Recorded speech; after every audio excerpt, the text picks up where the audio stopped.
соҳибкорзан Одинева Гулноз аз ноҳияи Мастшоҳ зиёд аз 20 сол инҷониб ҳамроҳи аъзоёни оилааш ба парваришу нигоҳубини чормағзи заминӣ машғул аст. соли ҷорӣ дар майдони 30 сотиқ чормағзи заминӣ кишт намуда, дар натиҷаи дуруст ба роҳ мондани агротехникаи парвариши он наздик 2 тонна ҳосил ба даст овардааст.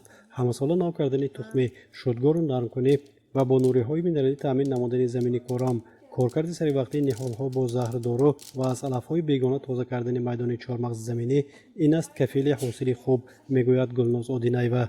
мо ҳар сол тухми моро иваз карда меистем. ин сол тухмон аз чин буд, хитоӣ буд. мо ба тухми нағз баромад. мо ин чормағзои заминиро барои баҳор мемонем ки то шикаста тухмӣ карда бо нархи нағз дастрас мардум карда барои оилам фоидаи соф нағзтар ба даст орам.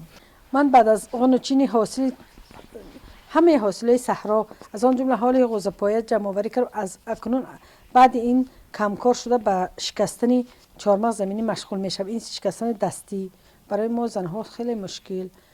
ҳаракат мекунам то мавсими кишту кора тухмиро тайёр карда монам. ҳозираш фақат дар шаҳри Хуҷанд, дар Мастшоҳ ҳозир ҳасту кам коркард нест. мо ҳаракат мекунем ки коркард ба роҳ монем. коркарди чормағз заминиро шикаста, пухта баъд ба фурӯш барорем.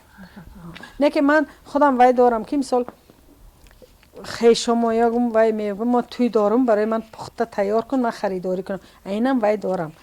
мегӯм харидор ҳаст барои зимистон агар дар кор шавад тӯёнда мепазам метиям. бо мақсади баланд бардоштани савияи дониши деҳқонон ва соҳибкорони ноҳияи Мастшоҳ семинари омӯзишӣ доир гардид. дар кори семинар асосан занони деҳқон ва соҳибкор иштирок намуданд. аз ҷониби ташкилкунандагони семинар барои рушди соҳаи кишоварзӣ аз ҷумла парвариши нигоҳубини чормағзи заминӣ ва роҳҳои коркарду бандобасти он, инчунин ба ин васила ба роҳ мондани истеҳсоли маҳсулоти ниҳоӣ ва роҳҳои баланд бардоштани даромади хоҷагидорон маслиҳатҳои муфид дода шуд. 5 сол боз дар хоҷагӣ деҳқонӣ ба номи Илёс کار میکنم خیلی همین وای معقول شد. همین وای سوال و جواب معلومات دادگی همه چیز فهمیدیم، خلاصه برآوردیم که با دهقانیامون دوام میدهیم. چقدر که محنت کنی همین قدر با حاصل میگیری، با راحتش میبینی. خیلی سال حاصل لکن بازم میکاریم. همین زمینا رو حاضر تیار کردی استادیم. بازم چهارمغز زمینارکی رو پرتافته، همه چیز تیار کرده برای اولی بهار ما تیار.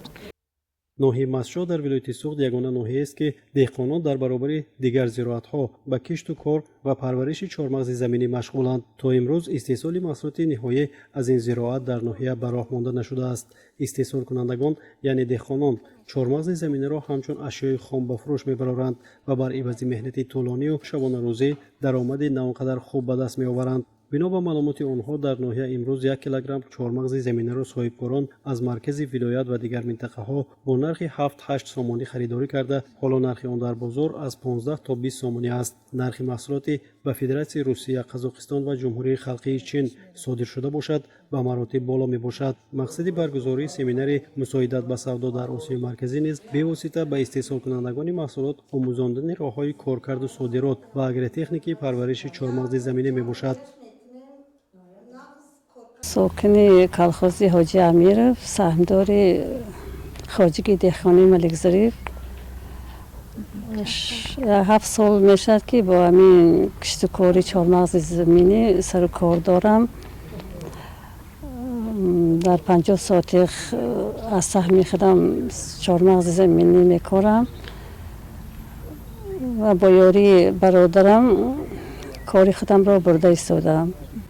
با این برای من برادرم راهبری میکنن و همین کار رو برای من معرفی کردن که برای اینکه کار کردی کم طلب میکنند، از اون سبب که فرزندهای من در دوشنبه میخونند و در اونجا کار زندگی فعالیت دارن که من در اینجا دست تنها هستم و برای خشوبه کردن اون از خویش اعتبار استفاده میبرم.